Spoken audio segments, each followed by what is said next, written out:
ఆయన చమత్కారంగా మాట్లాడతాడు, మళ్ళీ నన్ను నవ్వించినందుకు అప్పుడప్పుడు చెప్తాడు. కానీ మనిషి లోతైన మనిషి కాబట్టి గంత పెద్ద ఎత్తున వ్యాపారాలు చేయడు, గంత పెద్ద ఎత్తున కథ చేయడు. ఆయన చాలా లోతైన మనిషి, అట్లా నవ్వుతా ఉంటాడు కానీ చాలా లోతైన మనిషి. ఆయన ఒక గొప్ప మాట చెప్పిండు, ఈ 16-17 నెలల్లో మన పరిస్థితి ఇంకా మెరుగైంది, అవతల పరిస్థితి అధ్వానమైంది. ఒక్కటి కాదు ఎన్ని ఘాతకాలు, హైడ్రా పేరు మీద అరాచకం. రేవంత్ రెడ్డి గారి అన్న ఇల్లేమో కూలది, పైసలున్నోని ఎవ్వనిల్లు కూలది.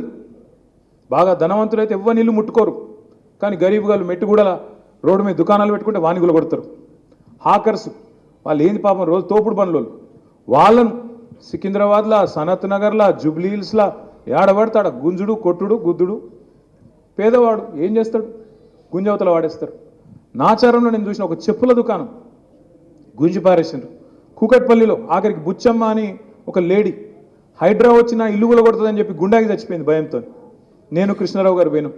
ఇట్లా ఈ హైడ్రా అరాచకం వల్ల ఇవాళ హైదరాబాద్లోని మధ్యతరగతి ప్రజలు, దిగువ మధ్యతరగతి ప్రజలు, ఎందుకంటే బలిసిన వాళ్ళకి ఏం కాదు, ఎప్పుడు వాళ్ళు మంచిగానే ఉంటారు, ఎవరినో పట్టుకుంటారు, రేవంత్ రెడ్డికి ముఠ చెప్తారు, ఆయనకి నడుస్తూనే ఉంటాయి, వాళ్ళకేం కాదు. కానీ ఎవరైతే పేదవాళ్ళు, బక్క చిక్కిన వాళ్ళు ఉన్నారో, కోర్టు ఆర్డర్లు ఉంటే కూడా, కోర్టు చెప్తే కూడా సండే సాటర్డే చేయొద్దా అని చెప్తే కూడా తెగించి ఇష్టం వచ్చినట్టు హైడ్రా పేరిట అరాచకం. ఏమైంది హైడ్రా అరాచకంతో? ఇవాళ దారుణమైన పరిస్థితి. హైదరాబాద్లో, రంగారెడ్డిలో, వికారాబాద్లో, మేడ్చల్ జిల్లాలో రియల్ ఎస్టేట్ మీద ఆధారపడి ప్రతి ఊళ్ళే పల్లెటూళ్ళే కనీసం ఒక 50-100 మంది పిల్లలు ఉంటారు. కొంతమంది ఏజెంట్లుగా చేస్తారు, కొంతమంది ఇంకో పని చేసుకుంటారు. మొత్తానికి నిర్మాణ రంగం మీద ఆధారపడి ప్రతి ఊళ్ళే ఉంటారు. అదే హైదరాబాద్ పట్టణంలో కోవిడ్ అప్పుడు మేము చూసినాం, మేమే ఆశ్చర్యపోయినాం.